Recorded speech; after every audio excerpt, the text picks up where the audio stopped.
Hello everyone and welcome to another episode of Perspective Philosophy, where we try to better our perceptions of the world through philosophical discussion. Today I will be reviewing and responding to my recent debate with Vegan Gains and Ask Yourself. I recently uploaded the debate with Vegan Gains, so if you want to check that out, please go right on ahead.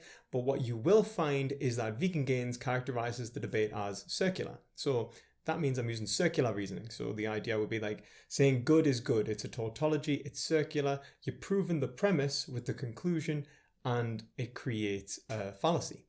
So now I think I've identified what was going wrong with this debate and perhaps why Vegan Gains was misinterpreting my position. Now, that's not to say that Richard did anything wrong, but perhaps I wasn't explaining the point as well as I should have. And I think we did miss our one crucial step, which was to properly define objective and subjective. So sometimes thinkers can speak in two separate languages. It's very easily done, where you take a concept that is embedded in one language community and then apply it as if it was non-contingent language.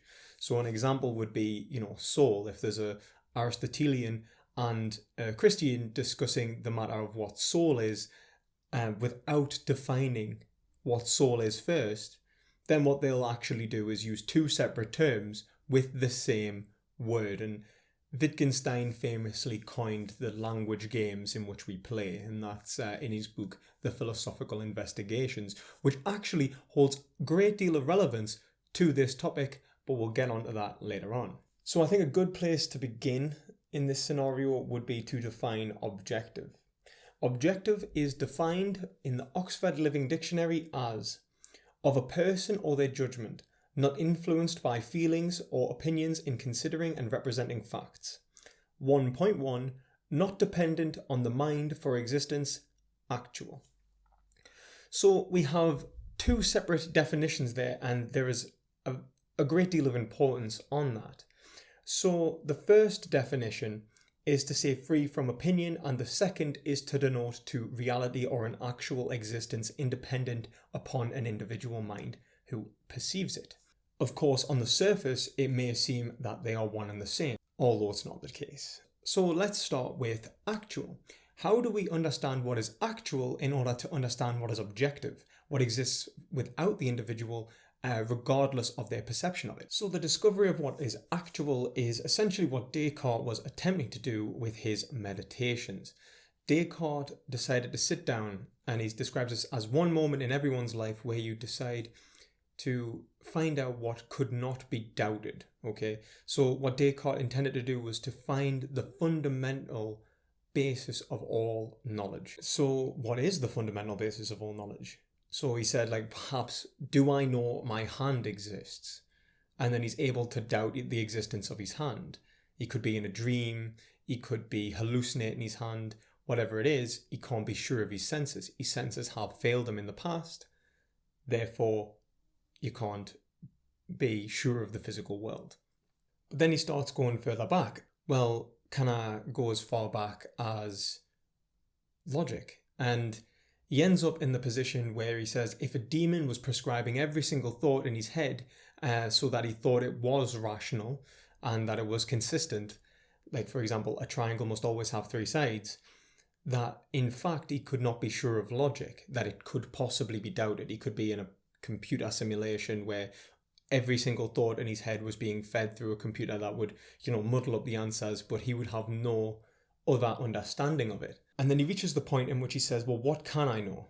I know that at least in some form I exist. That the thoughts he was experiencing in that moment constituted the reality that could be known. So then he created the famous saying, I think therefore I am, or, cogito ergo sum. And the reality is he's actually wrong. Kant shows this later on where he says, well, actually, I think therefore I am is a tautology. That means it is circular reasoning. So what he's actually saying is I am, therefore I am. He has assumed his own existence. The only thing that can be fundamentally asserted is that something exists. This is what we take to be actual. This is what we take to be a foundation of what can possibly always be sure of. the problem is that it really doesn't give you much to play with, does it? I mean, everything is then an assumption, it's an opinion, it's an experience in which requires validation rather than being validated without being perceived. Because by this definition, science is not an objective business, it's a subjective one existing within minds and not in the world itself. So how can we say that something is objective and not just be talking about existence, just plain, no content, just something existing? And that's because Kant argued that the best place and the only place we can hold really is that our reason is correct, or that reason itself is correct. We have to assume the laws of logic to get anywhere. All other evidentiary claims are based upon reason itself. And so if we didn't have reason, we wouldn't need to make these claims, so we'll have to assume that reason is existing and that, there isn't a demon, putting every single thought in our head. Descartes kind of got out of this by saying, well, actually, God wouldn't allow this, and, but there's no way to say that we definitely have reason, so sorry, guys. What we then have is an experience, a subjective experience of the world in which we have certain feelings and desires, as well as we can perceive various forms of existence internally and some that seem external. Some that we can modify via our will and some that we can't. So an internal stimuli, typically we can modify within our will. This would be our mind. These are our thoughts and our feelings. External from us, is, things like Mount Everest, volcanoes, the world itself, the universe, the physical reality in which we corporeally exist, And this is the mind and body distinction. However, this is an assumption and we can't actually prove it. We can only say that it is most probably true. Based on the evidence we have, based on the experience in which we feel and perceive, we can then say that there is an external world with other people, with mountains, with a whole universe, etc. But we can't say that these are definite, 100% actual. We move to the second definition of objective, and this would be not influenced by personal feelings, opinions in considering and representing facts. Now, there is a particular word there used, and that is a representation of a fact. If the fact is the actual thing itself, then the words or the knowledge that is being used in any case, so let's say in a scientific manner, would be a representation of the actual thing. It would not be the actual thing itself. So this holds relevance when we talk about ethics. My argument is that good exists in and of itself within the universe. And that can be shown in our own subjective experience. We can be sure that there is definitely desire, that there is a want, and this want is at least prevalent in a single being or in some form of existence, okay? Now, given that, we can say that there is a good and there is a bad, at least determined by ourselves. However, we exist in a temporal manner. So we have, or at least we assume we do, we have, a past, a present, and a future. So we have the past in which we can understand and we can evaluate. We have the present in which we are experiencing, and we have the future in which we are anticipating. Right? And in phenomenology, the way that they used to describe this, I think Husserl uses, is a melody. We understand a whole piece of music by what has happened in the music, the notes that have been played, the notes in which we are experiencing, and the notes in which we anticipate within this melody. Okay? So, what we now understand is that we live in a temporal existence, and that morality, as defined in the Oxford Living Dictionary again, is the principles concerning the distinction between right and wrong, good or bad behaviour. Or 1.1, a particular system of values and principles of conduct. 1.2, the extent in which an action is right or wrong. Okay, so morality is the judgment of whether an action or whatever we decide to do will lead to what is the good, okay, what is good or bad within experience itself. It doesn't create good or bad. It doesn't actually give us the experience. It instead denotes to the experience that, okay, this experience occurs. How do we get to it, right? Now, what we then must do is understand how we get to the experience. Okay, and this is a problem that I think has occurred within language as a whole. So morality got redefined where it started to become a noun rather than a verb. What was moral was a thing rather than an action. And morality needs content to exist. It needs a good or bad to reference against. The good of bad or of whom, okay? Or of what. And if we put this in a context, we say that there is a good or bad of each of us. That good or bad is contingent upon our existence. That is true. And that when we have a good or bad experience, morality is the methodology we use to gain that experience, or the methodology we use to escape that negative experience. The issue here is that morality is then not a thing in and of itself. It is a representation, it is an understanding of what the thing is. So the thing being the good, right? And morality is the knowledge of the good. Okay? Now, can we say that morality is objective of any individual mind if it's a knowledge? Well, can we say, is science objective of any individual mind because it's a knowledge? So then we ask, what is knowledge? And knowledge is, as defined by the Oxford English Dictionary, facts, information, and skills acquired through experience or education, the theoretical or practical understanding of a subject, the sum of what is known, information held in a computer system, or, as in philosophy, true, justified belief, certain understanding as opposed to opinion. So how can we say that knowledge is objective? So what we're doing when we say that knowledge is objective is we're really saying, okay, the knowledge itself isn't exactly true in and of itself. It's true within reference of a reality. That reality is then perceivable by any given individual. So how can we say that if knowledge is based on perception, how can we say that it can ever be objective? Because as we realized before, what is objective is free from opinion, and perception is an inherently a subjective experience. There requires one more step. Now, it doesn't matter if you see individuals as other minds within this situation, or an abstraction from a single mind, perhaps your own, in which we all exist in a single meta mind or whatever, but their perception is different to you, or at least their actions reflect a coherence with any thought you have. So if you look to another being, their actions will be different to yours. They'll enlighten you to a new possibility, and that is what matters here. So for the sake of my argument, I'm going to assume that these beings actually do exist and they have their own mind. That, I would argue, is a rational place to be, assuming that the mind is a emergent property from what is a biological machine, namely humans or animals, or the central nervous system.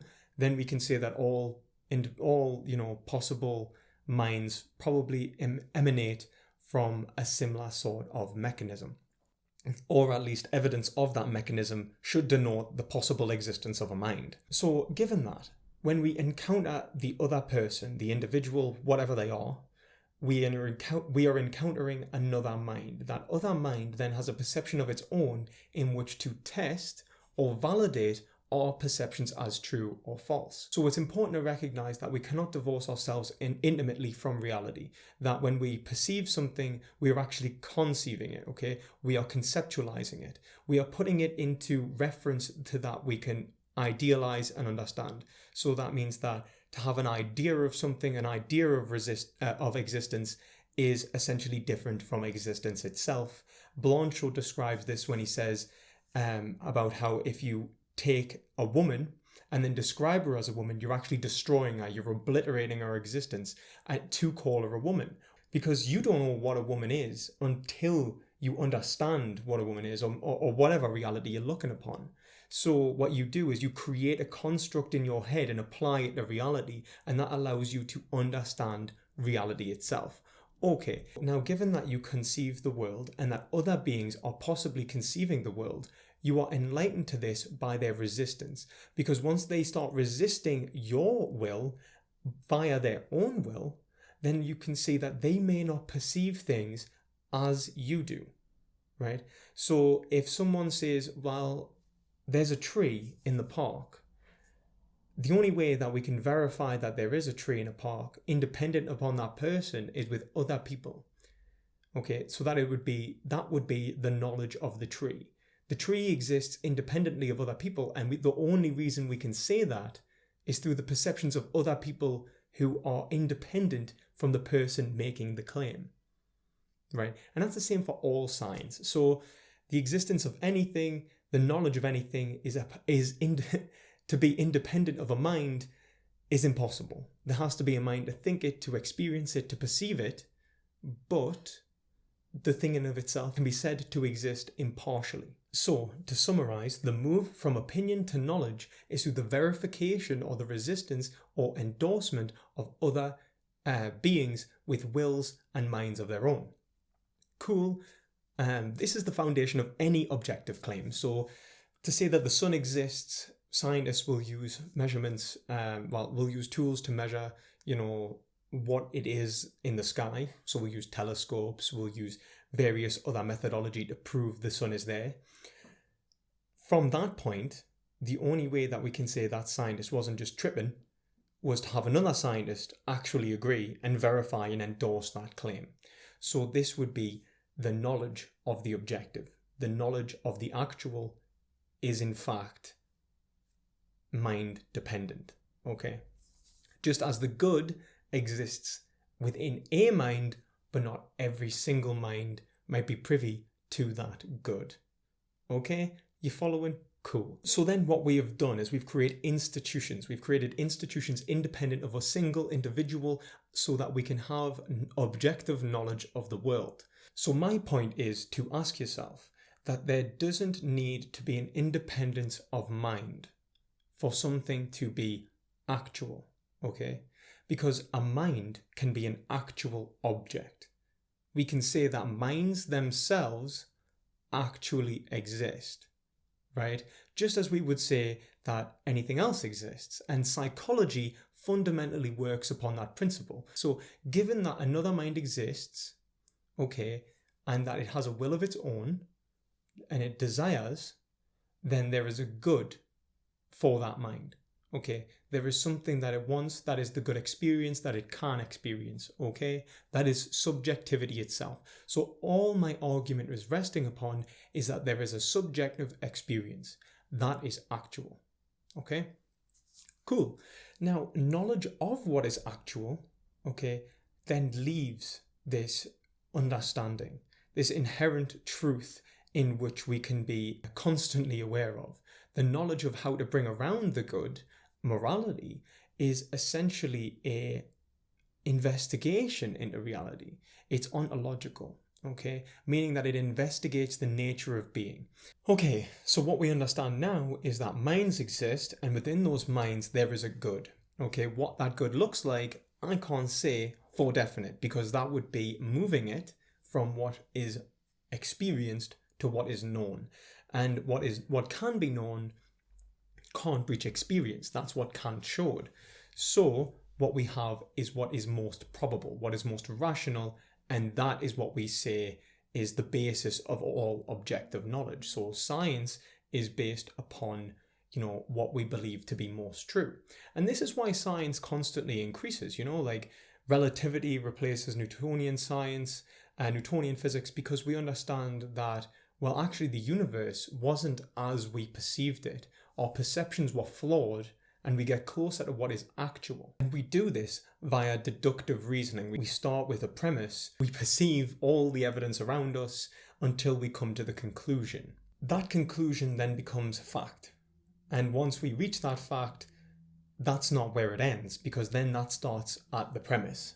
Okay? And this is why Karl Popper argues that truth is actually infinitely unobtainable, and actually we move closer to the truth, and we will never, be able to obtain conceptually what truth is. The reality of our existence is just beyond us. We cannot leave our subjective experience, but we can make rational assumptions based on it, and we call these objective.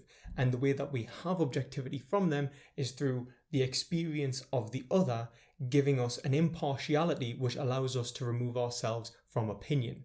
Okay, the removal from this opinion then creates what we call knowledge rather than opinion. So the move from opinion to knowledge is impartiality, and that is through the perception of another. That's all you need to know. So given that, the move from morality to ethics is the same move, and we would call this an objective good. So morality, a moral system, would be based around what we believe to be bringing around the best experience, the good experience. However, our own good experience is inescapably foreign to us. We cannot know what behavior will bring the good experience. We cannot know what series of events will allow us to feel the good experience without an individual to verify our claim. Then we have a move from morality to ethics being the objective system, the claim that there is an actual good and we investigate it collectively, independent and impartial of any single mind. Okay, so it's free from opinion. So morality is subjective while ethics is not. Ethics is like science. It is an objective institution. It exists independent of a single mind in order to make a claim about the good existence of all minds. So you might say, like, how do we get knowledge on that? Like, how do we come to the conclusion of what, good is without, just falling back to a subjective system? So we assert in a conversation that this is the good of us and the good of them. And then we endorse and validate and reject each other's claims, and we show evidentiary claims of why each other may be wrong related to reality in which we exist. So we might say that a dog will hurt because you kick it, and then we'll relate that to a point about the physiology of a dog. Okay, we know that it has a central nervous system, we know that it can perceive pain, and based upon that, we can say that kicking a dog can't bring around the good for the dog. Ask yourself, really turn around and say well, it exists within a mind, so it's subjective. Well, no, because if I die, ethics still exists.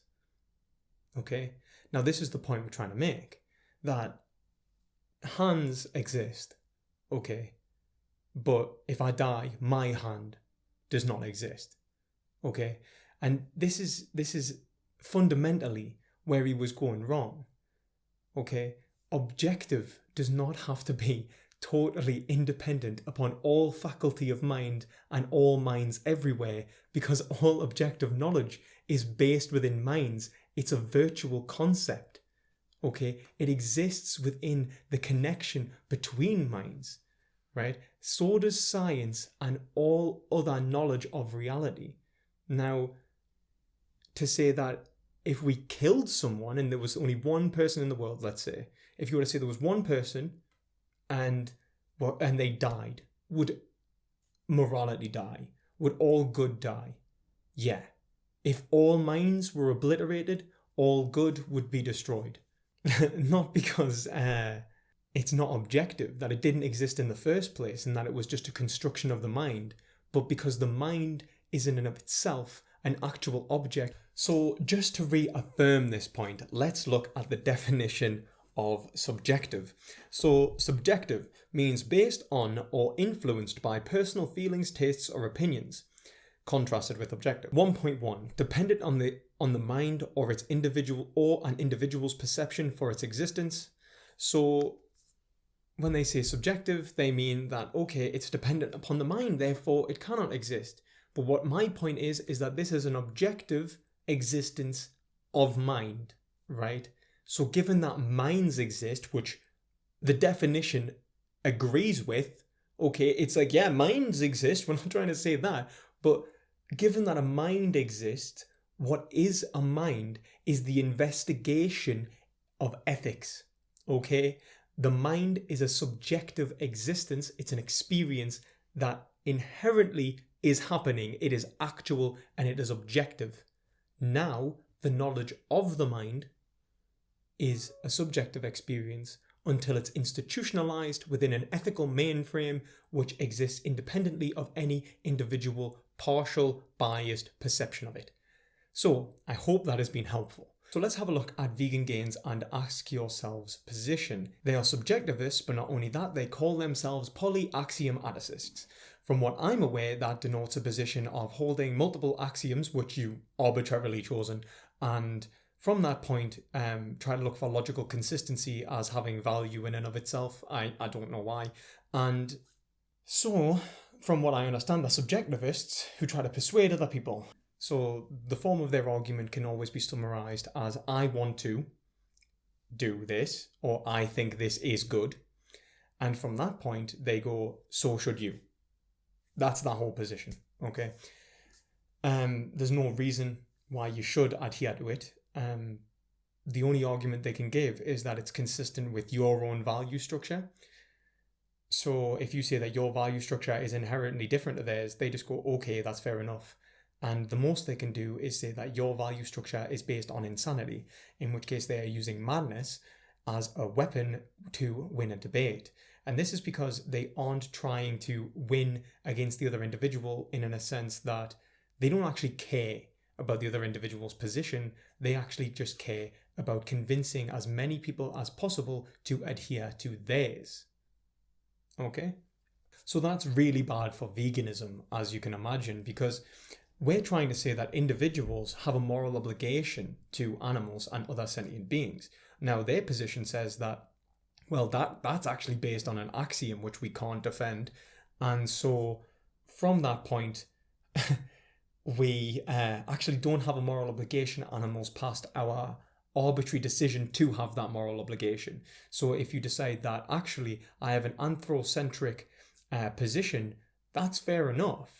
And they ended up having to concede, I think, to Destiny on this point when he took the position of a social contract theorist. So, in other words, that morality is subjective, yet they still try to hold people accountable to it. Yeah, I think the only thing that they try to do is show that people can be accountable to their own moral systems and try to show that everyone's like maybe a secret vegan, which is just not the case. But that's really bad for vegan morality, because now we can't tell anyone they should go vegan because should is rendered useless. So that is the end of all the argumentation relating to the debate. Now let's talk about the debate itself, the etiquette, how I think it went down, just genuinely, what we could improve in terms of discourse. Well, I think the biggest problem was actually just getting them to leave their position for a single moment. You could go down a line of reasoning with them, answer all their questions, they'd take you back to their position anyway. Richard's mischaracterization of my position as circular was somewhat my own fault as well as his. He couldn't interpret my point, and I wasn't able to help him interpret my point. So that can happen, Debates aren't perfect, and we all make mistakes, and I think the mistake is on my part and his. So I can accept some accountability there. With Ask Yourself, I think it doesn't matter how well you explain it to him. I don't think it actually matters what you say. He will affirm that he is right regardless of your position. And I think that's because he most fundamentally believes this polyaxiomaticist position. Ethics I define the moral good as that which puts me closest to Alpha Centauri, and every step. But the point is that you're defining a moral good, right? You're defining something that's right or wrong, yeah? And the fact that you have that ability to have that is from your sentience, from your value interaction with the world. Yeah, I can just create it subject. I can create it. It's subjective. Yeah, it's you are inherently subjective. Yeah, wait. I can say a hypothetical insentient robot has a moral system and an ought that it's trying to maximize. That's just it. Okay, so let's just go to a group example just so you don't. It's incapable of ethics. Okay, that's you have a very selective definition. I completely disagree. I'm happy to go on that topic sometime, but it's irrelevant. Not like it can be can be ethical if there was sentient beings involved, but you can't have ethics without sentient beings. Because there has to be a right and a wrong, and a right and a wrong is determined by values. That's the point. Moral, concerned with the principles of right and wrong behavior. No, you don't understand this topic, dude. Listen, okay? Morality, someone can define what they consider moral as any fucking thing they want. I agree. Through your head. I agree. Okay. Yeah, No, I'll wreck you on the one-man universe. In a one-man universe, if someone says, I define the moral good as that which puts me in that which puts a rock in closest proximity with Alpha Centauri. A non-sentient robot defines morality as such and operates as such, trying to move rocks towards Alpha Centauri. By that definition of ethics, that is ethical. Yeah, 100%. Okay. Now there's two. Now there's two people. No, wait. No, irrelevant. It's okay. No. Irrelevant. No. So now there's two people, right? You have one who wants to move rocks towards Alpha Centauri and one away. The right and wrong, okay, in that situation is then determined by both of them. No, it depends what frame you go to. It's objective from that individual. You're not the only prescriber of value. Argument is a state of war and performance only. There is nothing to prove or to be exacted in moral discourse, but rather there are people to be won and people to be used within his subjective system in order to gain what he would see as value. So value for him in his system is the ability to get as many people to adhere to it as possible. So when you start criticizing his system, when you start, trying to say that there is a different position that can be rationally held, he doesn't want that to exist, and he'll start screaming no at you. He'll start calling you names. He'll start trying to use any kind of unscrupulous methodology to gain a foothold, to gain an advantage. I mean, we actually had a second debate and I just ended up getting threatened to get muted. He wouldn't let me gain any ground within the debate because that threatened his position, and ultimately that's all that matters to him. So my advice to anyone in the future, debate Vegan Gains, right? Debate him. I think he's an alright guy. I think he's well-intentioned, and I think if you get your argument across to him well enough, he probably will submit his position as being either flawed or perhaps your position is maybe somewhat in his own, a compromise. Here are some of the comments that Ask Yourself left on his video. There we go. Okay.